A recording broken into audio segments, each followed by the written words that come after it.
So Willie, in your presentation today on land rents, you said successful land rent negotiations is more than being the highest bidder. Tell us about that. Well, I think what we hear, what I meant by that is, when we in this area are extremely competitive land rates, what the highest bidding mentality, whether you're buying land or whether you're renting land, gets the media, gets the attention, that becomes the discussion, the highest bid.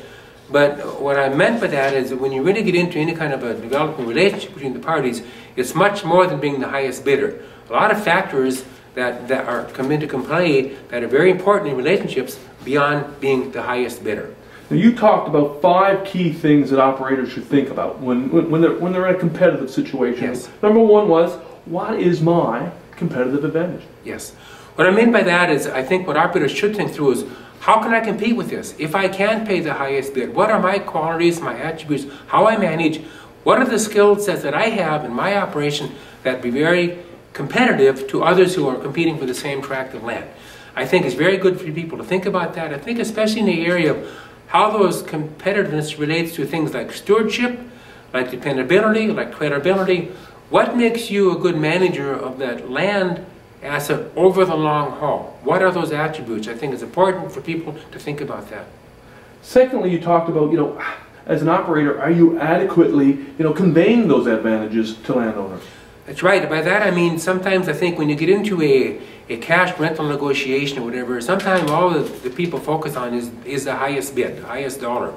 I think it's important also, increasingly important, to share that information with landowners in terms of how good of operator that you are, how do you manage the soil, what skills do you have, how do you take care of that asset of land that they own that can assure them that it's going to be a good investment in you, the operator, to do business with you. I think that is becoming increasingly important, particularly as it relates to things like managing pests, doing weed control, keeping up the appearance of the land.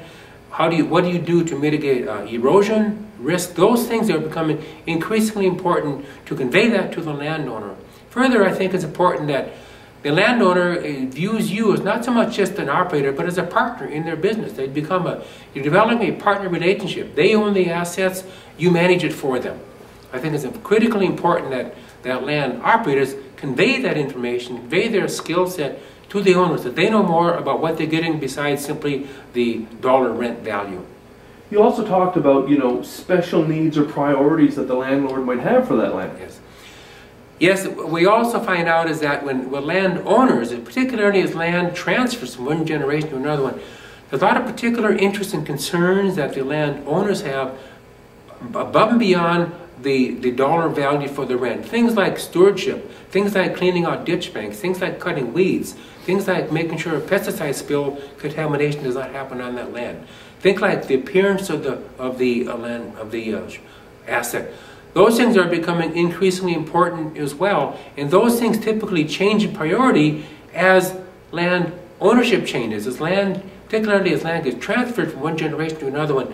The value on those other things of importance continue to change as well. And your final point was really about a simple one. How would you feel if roles were reversed?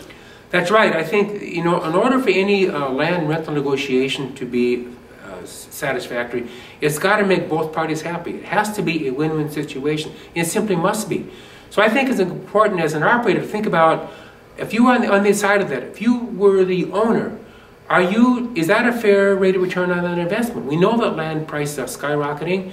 If land rents don't go up, or are land rents going up enough to compensate for that, to compensate for the increase in land values, would you be happy with that rate of return if you were the land operator instead of the owner? On the operator side, I think it's important for them to think about, is a rental arrangement fair? If you had to take on the risks of the operator, manage those risks, is that a fair agreement for them as well? I think it really needs to be a win-win situation. So I think it's good to put yourself in the other person's perspective as you think about what's fair and what's a good arrangement.